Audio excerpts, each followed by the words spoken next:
Welcome back to FOV Sense and the final episode from chapter 12. The little things that we have understood from this chapter so far is Krishna says that such love for God does not come naturally to the struggling souls. Devotion is not a mysterious gift that one can get. It requires consistent efforts to cultivate it. Krishna tells Arjuna, if you are unable to absorb your mind in God completely, then you should strive to do all His work with devotion to God. And with constant practice, you will reach perfection. Now, even if Arjuna cannot do this, then he should work for the pleasure of Krishna. If he feels even this is difficult, then he should simply renounce the fruits of all his work and be situated in the self. It is not a process that can be explained in certain steps. Bhakti is something that needs to be felt and experienced. A person in complete surrender and devotion and love is unaware of the surroundings and dedicates herself up to God with complete trust. Every act performed by him or her is only with that spirit of devotion which energizes a person to perform the act perfectly. A true devotee never suffers from any disease, as ailments do not affect their mind. It only affects their physical body. A true devotee keeps the welfare of all in their mind and performs actions for the good of the world because that is service to God. Compassion, love, affection, the qualities of the heart are more important than mere intellectual understanding for a true devotee. A true devotee seeks to understand and find that true identity. To realize the self and live in that wisdom at all levels, be it physical, mental, or intellectual, is the fulfillment of human existence. It's the answer to that basic question that you should be asking yourself every day. Why is it that I was born? What is my purpose in life? It is not enough that one gets the knowledge of dharma, the law of life, but such knowledge should also be lived.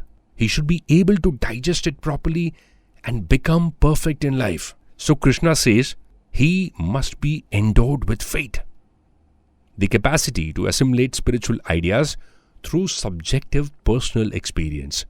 Now, such devotees are supremely dear to the Lord. When we see the one self in all things, virtue like equal-mindedness, freedom from selfish desires, surrender of our whole nature to the indwelling spirit and love for all sprouts in us, when these qualities are manifested, our devotion is perfect and we are near to God. Our life is then guided not by forces of attraction and repulsion, friendship and enmity, pleasure and pain, but by one single urge to give oneself to God and therefore to the service of the world which is one with God. One of Adi Shankara's favorite student was Padmapada. His original name was Kanda. The other students often wondered why he was Adi Shankara's favorite. What is so great about him? In order to show the Guru Bhakti of Skanda to other students, Adi Shankara once called out to Skanda, who was standing on the other side of the river.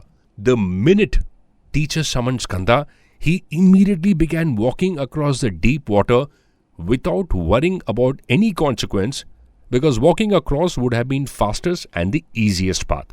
Every step Skanda took in the river, it is believed that a lotus flower grew at every step of Skanda, and the river took care not to drown him, as he was filled with complete devotion towards his teacher.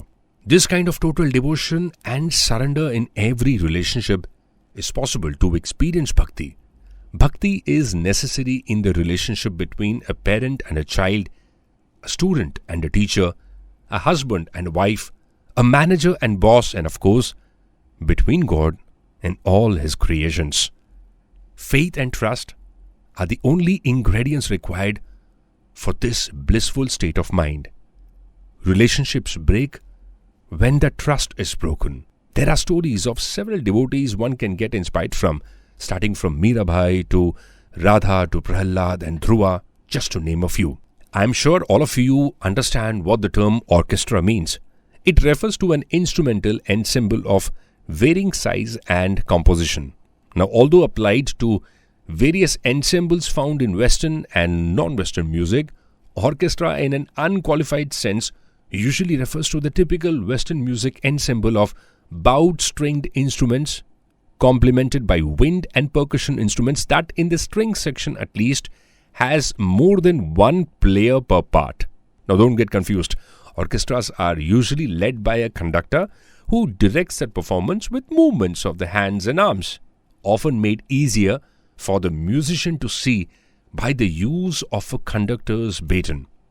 Now, the conductor unifies the orchestra, sets the tempo, and shapes the sound of the ensemble.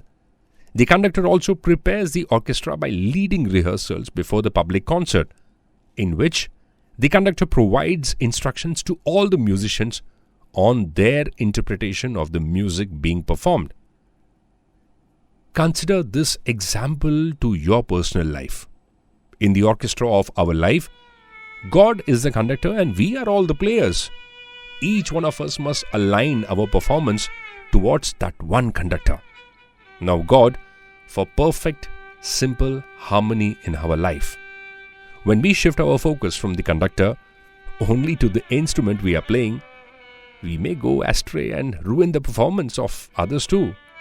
This will cause intolerable cacophony in our lives and cause a lot of stress.